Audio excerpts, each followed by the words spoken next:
Good afternoon, and welcome to another mortifying version of Diatribes from the voice of Doom.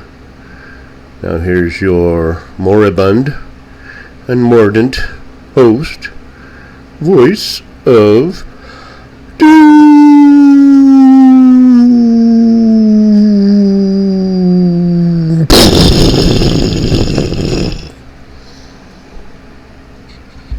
Hello. Alright. I know I just did a diatribe, but I'm going to be doing more as the day of reckoning approaches, because there's not much time left. So I'll be commenting on this and that, and things are going pretty bad everywhere. And there's many things I could comment on. I'll start with not really the microcosm, but just my own personal things I have. So I was thinking, as a kind of a hobby, I would put myself on Wikipedia, because I figure, why not? What's stopping me from putting my name in Wikipedia and giving information about me and my bands and my concepts and my various endeavors? So, since I kind of fancy myself as being the first certified doomologist on this planet, I wanted to work on expounding on doomology, and so I thought, well, I think I've heard that word before, so I looked it up, and there are some people who beat me to the punch. There was a band, I think it was called Candlemass, who did a song called Doomology, and there was also a web page by a writer and poet who expounded on doomology. So I can't really lay claim on to that term, but it was just a bit disappointing to me, and it means nothing because there's not enough time to care. But I still might do that Wikipedia thing because it'll be fun. So I look myself up on Wikipedia. There's nothing stopping me from doing it. Don't have to be a celebrity to have my biography on Wikipedia, so I might be doing that just for fun. But let's move on with the current events of the destruction. Now, the D's are very happy to destroy the planet in order to circumvent the ascension of Orangey to the presidency once again. And they say absolutely outrageous things, and they get away with it. Orangey is going to be a Hitler. He dreams of being a dictator. He will take away all our rights. He will get rid of the Constitution, which they admire so much. He will arrest all of his political enemies, which the D's never tried to do. And he has a copy of Mein Kampf on his nightstand. Now they can just say that, and nobody says, wait a minute, how do you know that? It's just, okay, well, take it for gospel that he has a copy of Mein Kampf on his nightstand. Now, I wasn't going to do this diatribe because I don't know if it's going to go over well, because most people are so stupid. But since I only have about 4 or 5 listeners, and they all understand my sarcasm and my brilliance, I'll do it. I might post it, I might not, but it occurred to me that maybe there is a slight chance that the D's are right. So I decided I would entertain that idea in my head, and to do that I will fall back on my extensive knowledge on Schicklgruber. Because although I'm not really interested in World War II as a battle, I am interested in the psychology of the people that led up to a country becoming a murderous regime on a cosmic scale. How does a person like that come into power, and how do people buy into it and follow? Now, this is where it's going to get a little bit dicey. We must learn from history in order to not repeat it, or whatever that phrase is. And most people don't.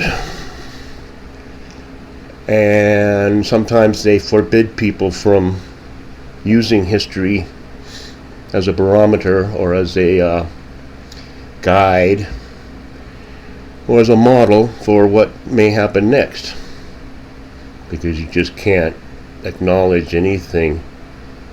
The Nazis were horrible, horrible, horrible people. Not one of them had one redeeming quality whatsoever, so you cannot even look at them. You can't look at the German people in the 1930s and study why things happened. Now, Schicklgruber used legitimate means to get into office. And the minute he did, he took a few departments that he thought would be advantageous, and it had to do with security and police and things of that nature, and laid low until what's his name, von Hindenburg, Paul, died, and he took over Hindenburg's office as president, and he was chancellor, and he decided to combine those two things and become the Fuhrer. Then he burnt down the Reichstag, which would be the equivalent of Orangey burning down the Capitol after he becomes president. And he blamed the Jews, and Orangey would probably blame the Antifas or the liberal idiots. And then what did Schickl? Okay, then he had the Night of the Long Knives, where he physically removed his enemies, murdered them. And a good percentage of the German people who had put up with the decade or two of absolute chaos and mayhem were very happy to see that a lot of these people had been removed.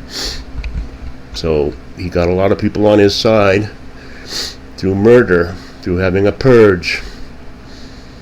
Now what if Orangey did the same thing? He would surround CNN, he would surround MSNBC, he would surround all those other outlets, CBS, ABC, NBC, with military personnel, and he would cordon off the buildings, and he would remove the occupants, put them in transport vehicles, and carry them off somewhere that he might want to carry them. Might be North Carolina. Cordon off, may make a big area in the hills, fence it off, the rubble, and stick them in there. That's what Schicklgruber did with all of his enemies. All of his political enemies, the socialists, the leftists, the labor unions. He incarcerated the leaders, and he also incarcerated a lot of the rank and file. And there's footage of them wandering around in a labor camp doing exercises, and I'm sure they were thinking that this would blow over soon. They were political prisoners, but it would pass. So what if Orangey did that? How many people would shed a crocodile tear for, I don't know, Joy Reid, Joy Behar, Whoopi Goldberg, all of them carted away. Some people would be terrified. They'd be aghast. They'd be mortified. And some people would be cheering. They'd be so very happy to see justice served upon these people.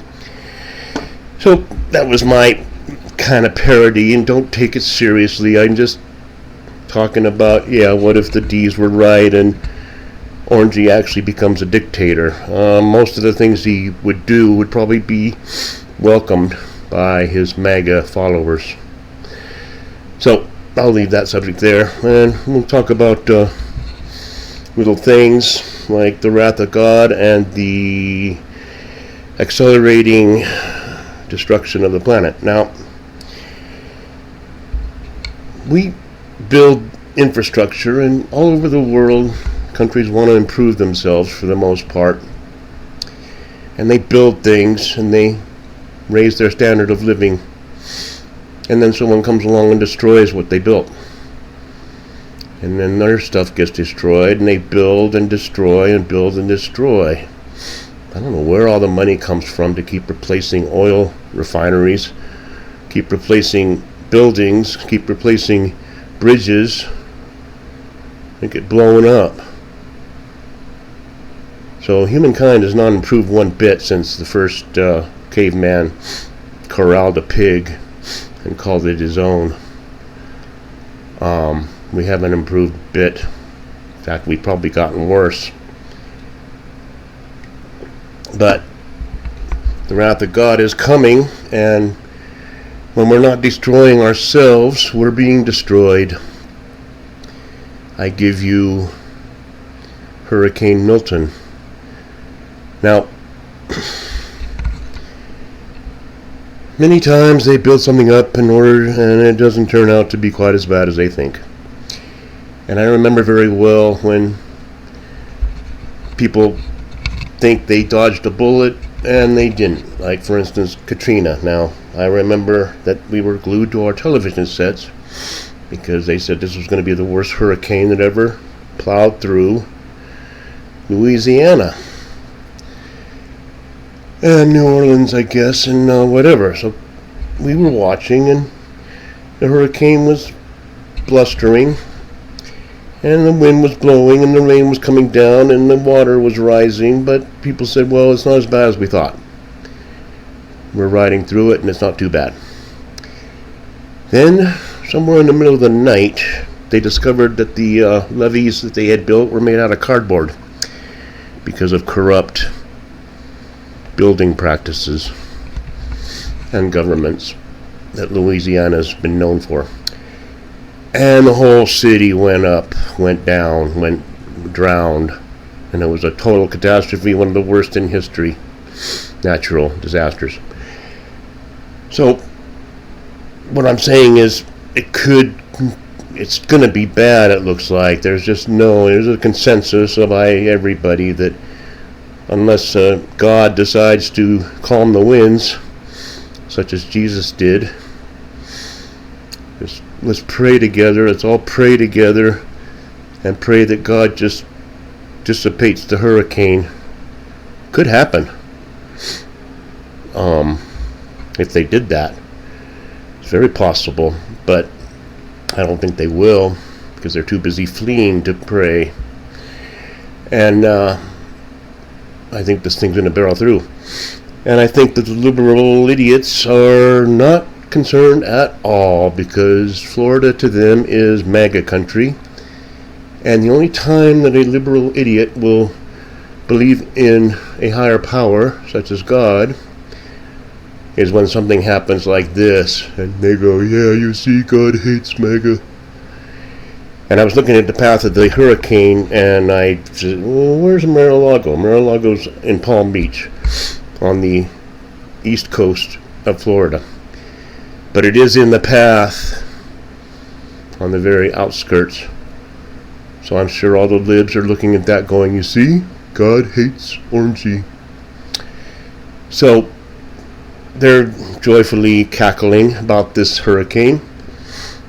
Whether there's money to clean up and rebuild, whether there's FEMA money that hasn't been pilfered away or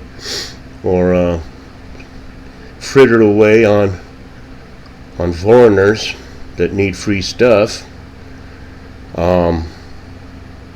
They may not have any money. And I think we're looking at the last 4 weeks of history.